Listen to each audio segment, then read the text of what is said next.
The small act that changed everything. It was an ordinary morning, the kind that slips by unnoticed. The bus stop was crowded, the sky dull with dust, and everyone stood quietly, wrapped in their own worries. An old man stood a little apart, clutching a small cloth bag. His hands trembled as he searched his pockets, his face slowly sinking with worry. He whispered something to the bus conductor, who shook his head impatiently and turned away. The old man stepped back, embarrassed. He didn't have enough money for the ride. Most people noticed. No one moved, except a girl near the back. She hesitated, just for a second, then reached into her bag. She didn't have much either, but she walked forward and placed a few coins into the conductor's hand. "For him," she said softly. The old man looked up, startled. His eyes filled with tears, not because of the money, but because someone had seen him. Really seen him. He thanked her again and again as he took a seat. That should have been the end of it, a tiny moment, soon forgotten. But it wasn't. The man got off a few stops later and smiled at a street vendor, paying for an extra cup of tea and handing it to a tired laborer nearby. The laborer, warmed by the gesture, helped an elderly woman carry her groceries across the road. The woman later shared her lunch with a stray cat curled beneath a tree. No one planned it. No one announced it. But kindness had started moving, quietly, gently, changing the shape of the day. And the girl, she never knew what her small act set in motion.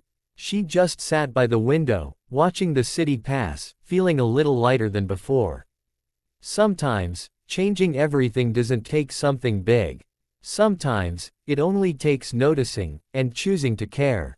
The girl didn't think much about the coins after that morning. Life, as it always did, pulled her forward.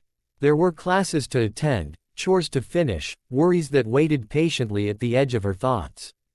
Yet something had shifted, quietly, inside her. She noticed it in the way she breathed a little easier, in how the city felt less heavy than usual.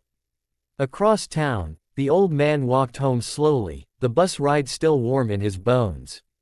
He lived alone in a narrow room behind a mechanic's shop, where the walls carried years of silence. That night, as he folded his cloth bag and placed it beside his bed, he whispered a prayer, not for wealth, not for miracles, but for the girl whose name he never knew. It had been a long time since anyone had helped him without asking for something in return. The next morning, he did something he hadn't done in years.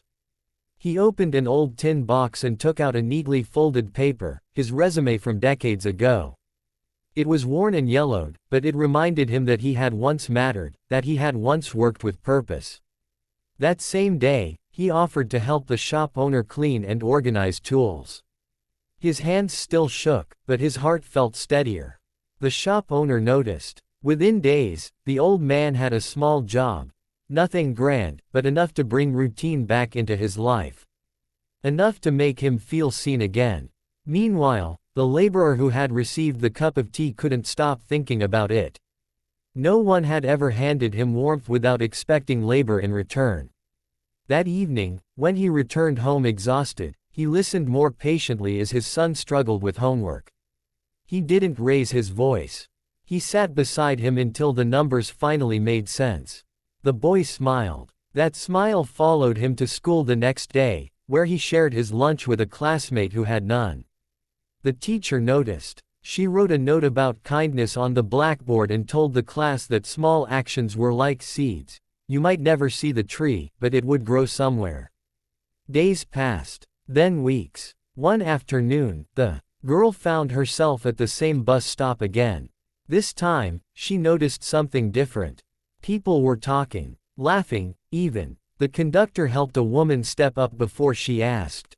A stranger offered space on the seat without being prompted. She didn't know why, but her eyes stung. Not because the world was perfect, it wasn't, but because it was trying. She realized then that kindness doesn't disappear after it's given.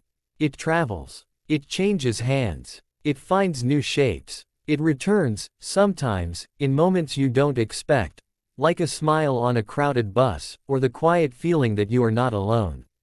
The girl stepped onto the bus and sat by the window again. Somewhere behind her, the old man laughed at a joke the conductor made. Somewhere else, a child solved a math problem with confidence.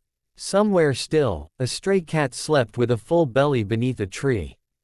All because, one ordinary morning, someone chose not to look away. And the world, just slightly, learned how to be softer.